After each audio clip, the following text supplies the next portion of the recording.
जय हिंद दोस्तों। तो दोस्तों आप सभी का स्वागत है हमारे इस नए वीडियो में जो हम आप लोगों के लिए लेके आए हैं। तो हम बताएंगे आप लोगों को शब्द, उसके विलोम और उसका अर्थ। तो यहाँ पे हमारा शब्द पहला है, शब्द दिया गया है अतिवृष्टि। क्या दिया गया है? अतिवृष्टि। तो इसका विलोम शब्द क्या होगा? अनावृष्टि। तो अतिवृष्टि का अर्थ होता है, अतिवृष्टि का अर्थ होता है अत्यधिक वर्षा या अत्यंत वर्षा होना, और अनावृष्टि का अर्थ होता है कम वर्षा होना। तो हमारा दूसरा शब्द है यहाँ पे अक्षम। क्या है? अक्षम। तो अक्षम का अर्थ होता है जो काम करने योग्य ना हो, जो व्यक्ति या वस्तु काम करने योग्य ना हो, और इसका अक्षम का विलोम क्या होगा? सक्षम। क्या होगा? सक्षम। तो सक्षम का अर्थ होता है जो व्यक्ति या वस्तु काम करने योग्य आता हो। तो यहाँ पे हमारा तीसरा शब्द दिया गया है अधम। क्या दिया गया है? अधम। तो अधम का विलोम होगा उत्तम। तो हम बता दें आप लोगों को, अधम का अर्थ होता है, अधम व्यक्ति वह होता है जो कष्टों के भय से कार्य प्रारंभ नहीं करता है, जिसे डर रहता है किसी भी कष्ट का। और उत्तम का अर्थ होता है, उत्तम व्यक्ति वह होता है जो किसी भी कष्ट से भयभीत ना हो और अपने कार्य को प्रारंभ करे। तो यहाँ पे हमारा चौथा शब्द है अभिज्ञ। क्या है? अभिज्ञ। तो अभिज्ञ का विलोम होगा अनभिज्ञ। क्या होगा? अनभिज्ञ। तो अभिज्ञ का अर्थ होता है कुशल या विशेषज्ञ, और अनभिज्ञ का अर्थ होता है अनजान, जिसे किसी भी चीज़ का ज्ञान ना हो। तो यहाँ पे हमारा अगला शब्द दिया गया है अर्पण। क्या दिया गया है? अर्पण। तो अर्पण का विलोम होगा ग्रहण। तो अर्पण का अर्थ बता दें आपको, किसी भी वस्तु को सौंपना, दूसरों को देना। और ग्रहण का अर्थ होता है किसी भी वस्तु को लेना या प्राप्त करना। तो हमारा अगला शब्द देखेंगे क्या है। यहाँ पे हमारा अगला शब्द दिया गया है अथाह। क्या दिया गया है? अथाह। तो इसका विलोम शब्द क्या होगा? छिछला। तो हम बता दें आप लोगों को, अथाह का अर्थ होता है अत्यधिक गहरा, अत्यधिक गहरा। और छिछला का अर्थ होता है कम गहरा। क्या होता है? जिसकी गहराई कम हो। और यहाँ पे हमारा अगला शब्द है अनाथ। क्या है? अनाथ। तो अनाथ का विलोम शब्द होता है सनाथ। तो हम आप लोगों को बता दें, अनाथ का अर्थ होता है जिसका कोई ना हो, जिसका कोई ना हो। और सनाथ का अर्थ होता है जिसका कोई रक्षा करने वाला हो, जिसका कोई रक्षा करने वाला हो। यहाँ पे हमारा जो है अगला शब्द देखेंगे अपव्यय। क्या है? अपव्यय। तो अपव्यय का विलोम शब्द होता है मितव्यय। क्या होता है? मितव्यय। तो आप लोगों को बता दें, अपव्यय का अर्थ होता है, इसका अर्थ होता है फिजूली खर्ची या फिजूल का खर्चा करना। और मितव्यय का अर्थ होता है कम खर्च करने वाला, जो कि अपने धन को एकत्रित करता हो। और हमारा अगला शब्द है अनुधातन। हमारा शब्द है अधुनातन। क्या है? अधुनातन। तो अधुनातन का विलोम शब्द होगा पुरातन। तो आप लोगों को बता दें, अधुनातन का अर्थ होता है आधुनिक या नई, आधुनिक या नई। और पुरातन का अर्थ होता है पुरानी या प्राचीन। तो हम अपना अगला शब्द देखेंगे दोस्तों। यहाँ पे हमारा अगला शब्द दिया गया है अगम। क्या दिया गया है? अगम। तो इसका विलोम शब्द क्या होगा? सुगम। क्या होगा? सुगम। तो अगम का शब्द होता है, अगम का अर्थ होता है न चलने वाला, कोई भी वस्तु न चलने वाला। और सुगम का अर्थ होता है सहज से पाने योग्य। क्या? सहज से पाने योग्य। तो हमारा अगला शब्द है अनुरक्ति। क्या है? अनुरक्ति। तो अनुरक्ति का विलोम शब्द होगा विरक्ति। तो हम बता दें आप लोगों को, अनुरक्ति का अर्थ होता है प्रेम या भक्ति, और विरक्ति का अर्थ होता है योग विलास आदि से दूर रहने वाला, भोग विलास आदि से दूर रहने वाला। तो हमारा अगला शब्द है आध्यात्मिक। क्या है? आध्यात्मिक। और इसका विलोम शब्द होगा भौतिक। तो आप लोगों को बता दें, आध्यात्मिक का अर्थ होता है परमात्मा और आत्मा से संबंध रखने वाला, और भौतिक का अर्थ होता है सांसारिक या लौकिक। तो हमारा अगला शब्द है यहाँ पे आकुंचन, क्या है? आकुंचन। और इसका विलोम शब्द क्या होगा? प्रसारण।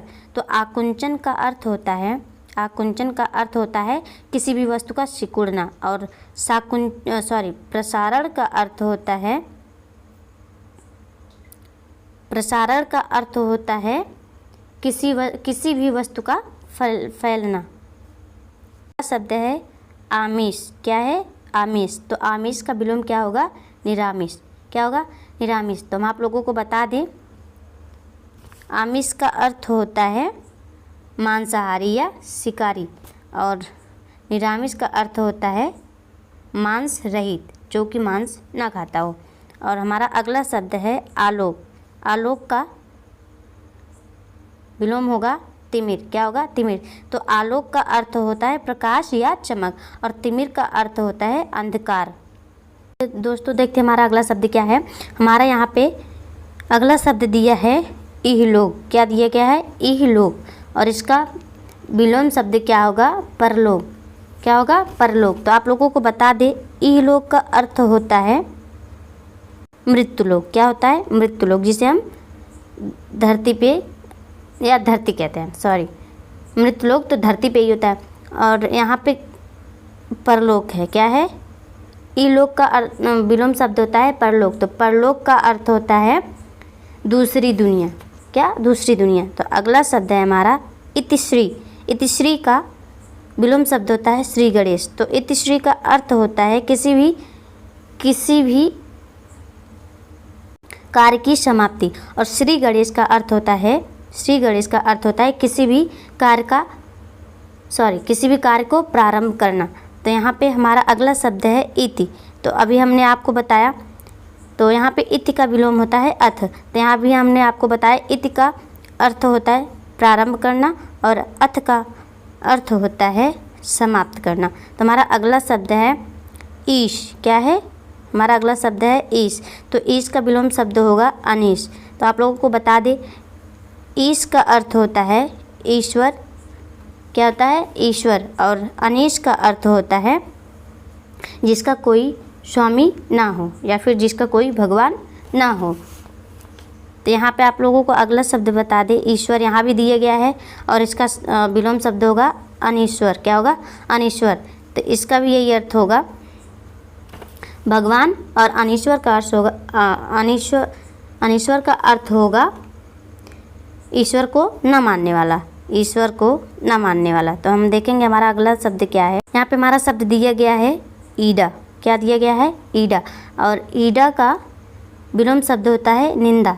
तो हम बता दें, ईडा का अर्थ होगा किसी की प्रशंसा करना, किसी की प्रशंसा करना। और यहाँ पे निंदा का अर्थ होता है किसी भी व्यक्ति का दूसरे व्यक्ति से उसकी बुराई करना, चाहे वह मित्र हो या शत्रु हो। तो हमारा अगला शब्द है उत्तम। क्या है? उत्तम। तो उत्तम का विलोम शब्द होगा अधम। अभी थोड़ी देर पहले हमने आपको बताया था पीछे में। तो उत्तम का अर्थ होता है वह व्यक्ति जो किसी भी कार्य को करने से भयभीत नहीं होता है, और अधम का अर्थ होता है वह व्यक्ति जो किसी भी कार्य को करने से भयभीत होता है। तो हमारा अगला शब्द है यहाँ पे उत्थान। क्या दिया गया है? उत्थान। तो उत्थान का विलोम क्या होगा? पतन। तो आप लोगों को बता दें, उत्थान का अर्थ होता है ऊपर उठना। क्या होता है? ऊपर उठना। और पतन का अर्थ होता है विनाश होना। तो हमारा अगला शब्द है यहाँ पे उर्वर। क्या है? उर्वर। तो उर्वर का विलोम शब्द होगा बंजर। तो उर्वर का अर्थ होता है अत्यधिक उपजाऊ भूमि, अत्यधिक उपजाऊ भूमि। और बंजर का अर्थ होता है जहाँ पर किसी भी फसल की उपज ना होती हो, जहाँ पर किसी भी फसल की उपज ना होती हो। तो हमारा अगला शब्द दिया गया है उद्गम। क्या दिया गया है? उद्गम। तो उद्गम का विलोम शब्द होता है विलय। क्या होता है? विलय। तो आप लोगों को बता दें, उद्गम का अर्थ होता है निकास, और विलय का अर्थ होता है समाहित होना। क्या होता है? समाहित होना। तो हम देखेंगे हमारा अगला शब्द क्या है। हमारा अगला शब्द दिया गया है यहाँ पे उन्मूलन। क्या दिया गया है? उन्मूलन। तो उन्मूलन का विलोम शब्द होता है रोपड़। क्या होता है? रोपड़। तो हम आप लोगों को बता दें, उन्मूलन का अर्थ होता है जड़ से उखाड़ देना। क्या होता है? जड़ से उखाड़ देना। और रोपण का अर्थ होता है किसी भी पौधे को लगाना। तो हमारा अगला शब्द है उल्लास। अगला शब्द है उल्लास। तो उल्लास का विलोम शब्द होगा निषाद।